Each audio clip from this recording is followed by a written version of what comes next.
मेज पर पहुंचते ही उसके साथियों ने मस्ती करते हुए उस पर झपट्टा मारा और आपस में लड़ने लगे। इन स्टूडेंट्स की पावर का हिसाब लगाने के लिए इतना ही काफी था कि उनमें से एक ने खाने को हवा में ही रोक दिया। थोड़ी देर बाद मास्टर की पत्नी सुरु आई और उसने हमला करके उसे जमीन पर गिरा दिया। फिर जब मास्टर की एंट्री हुई तो सभी एकदम डिसिप्लिन में शांति से बैठ गए। स्टूडेंट्स को अब सिर्फ नॉर्मल चावल खाने पड़े क्योंकि ली के तैयार किए हुए खाने को तो वो बर्बाद कर चुके थे। अचानक से मास्टर ने ली से पूछा कि भाई खाना तो ठीक है, तेरी ट्रेनिंग कैसी चल रही है? ली बड़ी खुशी से बताने लगा कि मैं पहले लेवल को बस पार करने ही वाला हूँ, जिस पर उसके साथियों ने तुरंत उसकी वाहवाही शुरू कर दी। लेकिन मास्टर को यकीन नहीं हुआ और उसने ली को आगे बुलाकर उसके शरीर की ऊर्जा को जांचने का फैसला किया। इतने सालों की ट्रेनिंग के बावजूद भी ली कुछ ही पलों में झुकने लगा। ये देखकर लीजा, जो मास्टर की बेटी है, पीछे से ली को सहारा देने लगी। लेकिन मास्टर धीरे धीरे अपनी ताकत को बढ़ा रहा था, इसलिए धीरे धीरे सभी चुपके से अपनी ऊर्जा ली को देने लगे ताकि वो मास्टर के टेस्ट में टिका रहे। लेकिन मास्टर को उनकी ये चाल समझ आ गई और उन्होंने एक ही झटके में सबको हवा में उछाल दिया। इसके बाद उन्होंने ली को पहला लेवल क्लियर करने में नाकामयाब बताया। इसके बाद हम देखते हैं कि लीजा चुपके से उसकी ट्रेनिंग में मदद करती थी। उन्हें छुप छुपाकर करना पड़ता था क्योंकि किंग यंग स्कूल में किसी दूसरे मास्टर से सीखना अलाउड ही नहीं था। इस नियम को तोड़ने पर या तो उन्हें निकाला जा सकता है या फिर 10 साल के लिए एक दीवार की तरफ बैठ के मेडिटेशन करो। खैर, ली इस बार लेवल 1 की ट्रेनिंग पूरी करने ही वाला था कि तभी अचानक उसके गले में पहने हुए लॉकेट में से रोशनी निकलने लगी और अचानक से वो नीचे गिर पड़ा। लीसा ने बताया कि उसे ऐसा महसूस हुआ जैसे ली के शरीर के अंदर दो ताकतें आपस में लड़ रही हों, पर दोनों ने ही इस बात पर ज्यादा न सोचते हुए आगे बढ़ने का फैसला किया। ली ने बताया कि 10 साल पहले उसके माँ बाप को डीमन किंग ने मार डाला था। उस हमले में उनका पूरा गांव तबाह हो गया, जिस पर लीसा ने सोचा कि अगर वो उसे उसी जगह पर ले जाए तो शायद उसका मन हल्का हो सकता है। असलियत में बिना परमिशन लिए वो स्कूल को छोड़कर बाहर नहीं जा सकते थे, लेकिन उन दोनों ने इस बारे में थोड़ा सोचा और चुपचाप वहाँ से खिसक लिए। वो जल्द ही उस सुनसान गांव में पहुंचे। वहाँ पहुंचते ही ली को उस दिन की याद आई जब पूरा गांव नष्ट हो गया था। ली और उसका दोस्त जिन यू घर लौट रहे थे कि तभी उन्होंने पूरे गांव को बिजली और तेज रोशनी से घिरा हुआ देखा। तभी अचानक उनके सामने से मुखौटा पहने हुए एक आदमी गांव के सबसे ताकतवर मार्शल आर्टिस्ट का पीछा कर रहा था। ली और जिन यू इस लड़ाई के बीच में फंसकर बेहोश हो गए। जब ली को होश आया तो लड़ाई अब भी चल रही थी। वो आदमी जिसने मुखौटा पहना हुआ था हार रहा था, लेकिन तभी उसने ली को वहाँ खड़े देख लिया। उसने ली पर हमला करके उसके कपड़ों में एक जहरीला कीड़ा छुपा दिया और जैसे ही उनके गाँव का वो ताकतवर योद्धा उसे बचाने के लिए आया तो ली को पकड़ते ही उस कीड़े ने उस योद्धा को काट लिया। लेकिन उस कीड़े का जहर भी मास्टर को मार नहीं सका, बल्कि उन्होंने उस शख्स को पीट कर भगा दिया। एक जोरदार धमाके के बाद ली और जिन यू ने जब गांव में लौटकर देखा तो उनको सभी लोग मरे हुए मिले। दुख के मारे वो दोनों रोते रहे। थोड़ी देर बाद ली का मास्टर अपनी बेटी लीसा के साथ वहां आया और उसे अपने साथ ही ले गया। इस दौरान किंग यंग स्कूल में सारे 7 मास्टर मिलकर आपस में एक मीटिंग कर रहे थे। हर 60 साल बाद सारे मास्टर अपने स्टूडेंट्स के बीच एक कंपटीशन रखते थे ताकि ये तय किया जा सके कि आखिर कौन सा मास्टर सबसे ज्यादा ताकतवर योद्धाओं को तैयार कर सकता है। इस कंपटीशन में जीतने वाले को महासेना नायक बना दिया जाता। किंग यंग स्कूल के नीचे एक पुराना दुश्मन बसा हुआ था और एक मास्टर को लग रहा था कि डीमंस अपनी संख्या बढ़ा रहे हैं, इसीलिए ये टूर्नामेंट एक तरह की ट्रेनिंग भी है ताकि सभी स्टूडेंट्स दुश्मनों से लड़ना सीख जाएं। इसके बाद हम देखते हैं कि कुछ स्टूडेंट लड़के छुपकर शाओजू क्लैन के स्टूडेंट्स, जो कि आमतौर पर लड़कियां ही होती थी, उन्हें ट्रेनिंग करते हुए देख रहे थे। वहाँ एक से बढ़कर एक लड़की थी तो लड़कों ने तो गेड़ियां मारनी है, लेकिन सभी का ध्यान लड़कियों में से सबसे ज्यादा ताकतवर जूकी पर पड़ा। जैसे ही वो सामने आई सभी लड़के एक दूसरे के ऊपर चढ़ के उसे देखने की कोशिश करने लगे और इसी धक्का मुक्की में ली छुपने की जगह से बाहर आ गिरा, जिसके बाद सभी लड़कियों ने उसे घेर कर बंदी बना लिया। बाकी लड़के तो निकल गए पर बेचारे ली को जूकी ने चट्टान से लटका दिया। उसने ली को रस्सी से बांधकर कई फीट ऊपर से नीचे फेंक दिया और आखिर में सजा के तौर पर उसके शरीर में बहुत सारे खुजली वाले कीड़े डाल दिए। ये कीड़े बहुत ज्यादा छोटे थे और इन्हें निकालना बहुत मुश्किल। ली के दोस्तों ने कीड़े निकालने की बहुत कोशिश की, लेकिन वो बहुत ज्यादा थे, तो उन्होंने सोचा कि ली को गर्म बर्तन में बंद कर देते हैं। किस्मत से सही समय पर लीजा वहाँ पहुँच गई और उसे बचा लिया। उसने उसे बर्तन से बाहर निकाला और खुद उसका इलाज करने लगी। ली तो पहले ही मन उसे बहुत पसंद करता था और उसकी इस हरकत को देखकर तो उसका प्यार और ज्यादा बढ़ गया। उसने सोच लिया कि वो मेहनत करेगा, ताकतवर बनेगा और फिर जाके कभी अपना प्यार जाहिर करेगा। अगली सुबह ली एक झील के पास रुककर वहाँ मौजूद ड्रैगन से सलाह मांगने गया। वो उसके लिए खाना भी लाया था और पूछ ही रहा था कि लीजा से आखिर कैसे बात करे। टूर्नामेंट में अब कुछ ही दिन बचे थे तो अब लीजा चुपके से अपने पिता के कुछ खुफिया स्क्रोल चुरा लाई, जो उसने ली को दे दिए ताकि वो जल्दी से ज्यादा ही ताकतवर बन जाए।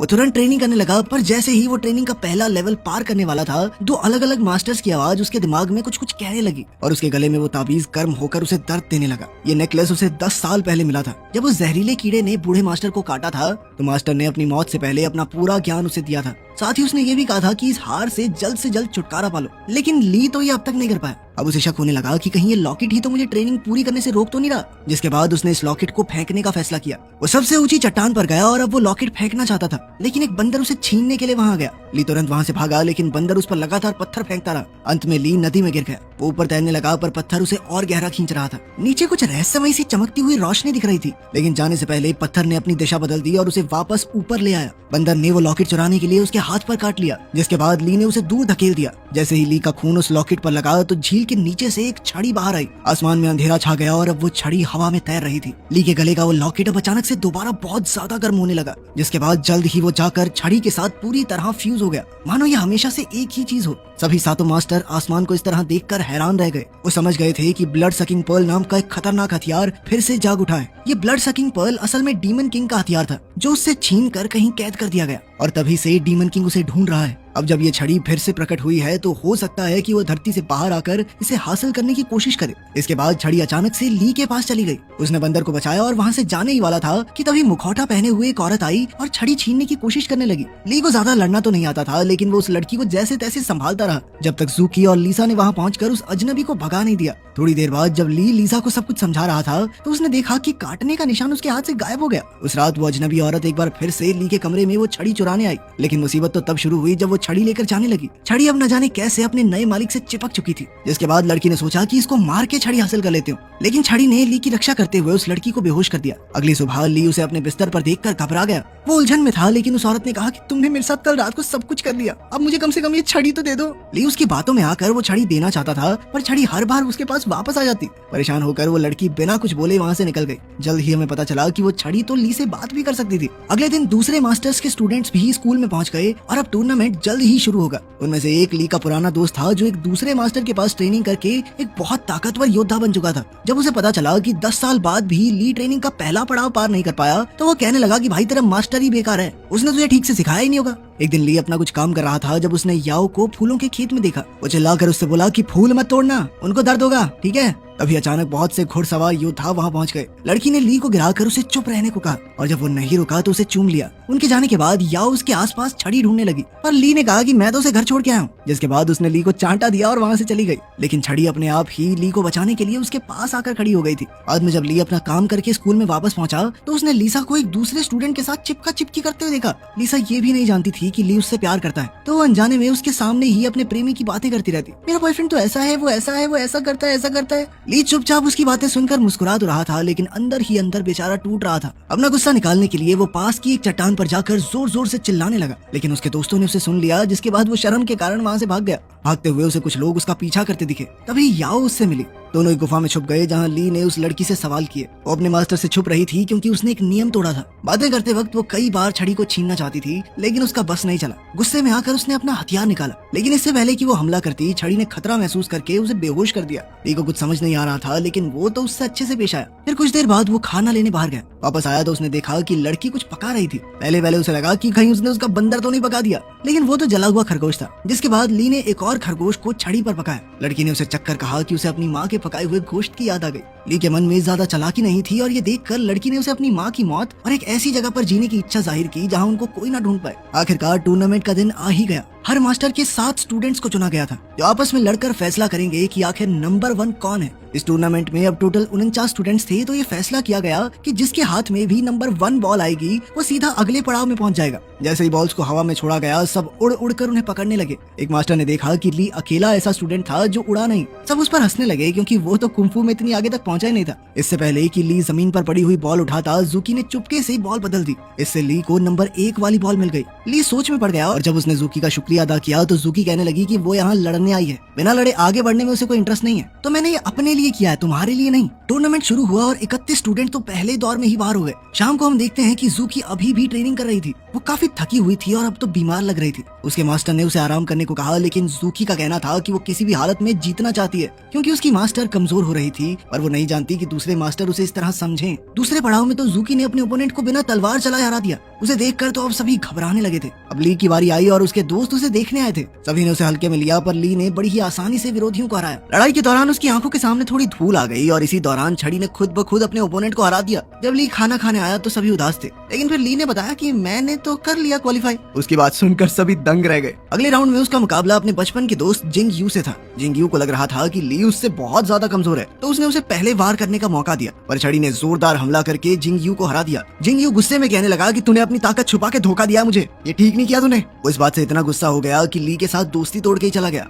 रात को ली का बंदर उसे उन्हीं महिला योद्धाओं के इलाके में ले गया, जहाँ जूकी नदी किनारे बेहोश पड़ी पड़ी थी। ली ने उसे उठाया और देखा कि वो काफी कमजोर हो गई थी। उसने जूकी को सलाह दी कि टूर्नामेंट छोड़ दो, पर जूकी ने कहा कि वो किसी भी हालत में इस टूर्नामेंट को जीत कर ही रहेगी। अगले दिन सभी स्टूडेंट्स और उनके मास्टर्स ली और जूकी के फाइनल मुकाबले के लिए जमा हुए, लेकिन आज ली के पास अपनी छड़ी नहीं थी, क्योंकि कल जिंग यू के गुस्सा करने के बाद उसे बहुत बुरा लगा और उसने छड़ी को ही फेंक दिया। छड़ी के बिना ली शुरुआत में ही बहुत घायल हो गया, लेकिन जब जूकी ने उसे सरेंडर करने को कहा तो वो नहीं माना। वो अपनी आखिरी सांस तक लड़ने को तैयार था, क्योंकि सभी लोग हमेशा उसे नाकारा समझते थे। टूर्नामेंट को खत्म करने के लिए जूकी ने अपनी तलवार निकाली, पर अचानक से छड़ी लौट आई, क्योंकि वो अपने मालिक को मरते हुए नहीं देख सकती थी। छड़ी को छूते ही ली के घाव तुरंत ही भर गए। इसके बाद छड़ी एक के बाद एक जूकी पर जबरदस्त हमले करने लगी, पर ली ने जूकी की नाक से खून बहता देखकर उसे रोक दिया। उनकी इस लड़ाई के बीच में डिमोनिक क्लैन वहां पहुंच गया। कई सारे स्टूडेंट्स एक बच्चे की चीख सुनकर जंगल की तरफ गए, लेकिन वो डीमंस का बिछाया हुआ एक जाल था। एक पपेट मास्टर ने उन्हें अपने काबू में करके एक दूसरे को मारने पर मजबूर कर दिया। अब कई राक्षस धरती के नीचे से निकलकर स्टूडेंट्स को मारने लगे, ताकि डीमन किंग के स्कूल में आने का रास्ता साफ हो जाए। खैर सभी 7 मास्टर्स ने ली की छड़ी को पहचान लिया और वो समझ गए कि यही डीमन किंग का वो खास हथियार ब्लड सकिंग पर्ल है।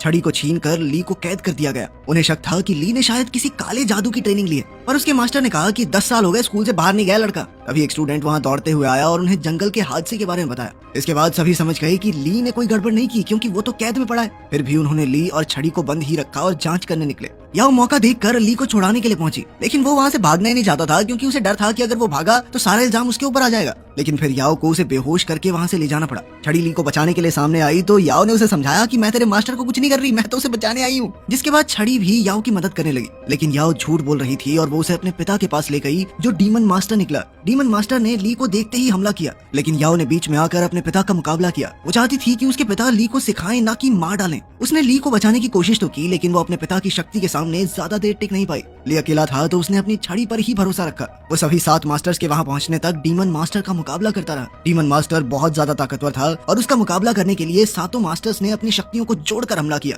ली अपने मास्टर्स की शक्ति को देखकर हैरान रह गया, क्योंकि उन्होंने वही बिजली वाला हमला किया था जिसने कभी उसके गांव को तबाह कर दिया था। उसे समझ आया कि इन मास्टर्स में से ही एक ने उसके गांव को तबाह किया है, लेकिन यह अभी पार्टी बदलने का टाइम नहीं था। अपने मास्टर्स को मुसीबत में देखकर उसने उनकी मदद की। इस दौरान उसका शरीर दोनों तरफ की ऊर्जा को खींचने लगा, अच्छी भी और बुरी भी। इससे वो कब नौसिखिए से एक अलग ही लेवल पर पहुंच गया, पता ही नहीं चला। डीमन मास्टर तुरंत ही समझ गया कि ली कोई आम इंसान नहीं है। उसके शरीर में 3 अलग अलग तरह के कुंफू थे। उसने चेतावनी दी कि ली की ताकत इस स्कूल की बर्बादी का कारण बनेगी, और अचानक वहां से गायब हो गया। मास्टर्स घबरा गए और सोचा कि ली को मारना होगा। उसने अपने मास्टर्स को अपने ऊपर हमला करते हुए देखकर धोखा महसूस किया। अब वो इतना ज्यादा ताकतवर था कि चाहे तो उन सभी को तबाह कर दे। वो अपने मास्टर पर जानलेवा वार करने ही वाला था कि तभी लीसा बीच में आ गई और अपने पिता को बचाने के चक्कर में वो घायल हो गई। लीसा बहुत ज्यादा घायल थी, लेकिन फिर भी उसने हाथ बढ़ाकर ली को अपने आप को पहचानने को कहा। ली होश में तो आ गया, लेकिन बेचारी लीसा मर चुकी थी। इस मौके पर जूकी की मास्टर ने उसे ली को मारने को कहा। जूकी हिचक तो रही थी, लेकिन फिर भी उसने अपनी मास्टर का कहा टाला नहीं। पहला हमला ली के साथी ने रोक दिया और दूसरा उसके मास्टर ने रोका, जो ली से कहता रहा कि जल्द से जल्द यहाँ से निकल जाओ और फिर कभी वापस लौट कर मत आना। तीसरी बार हमला करने के लिए जैसे ही जूकी आगे बढ़ी तो उसे याद आया कि ली ने उसकी जान बचाई थी, तो अपना एहसान उतारने के लिए उसने ली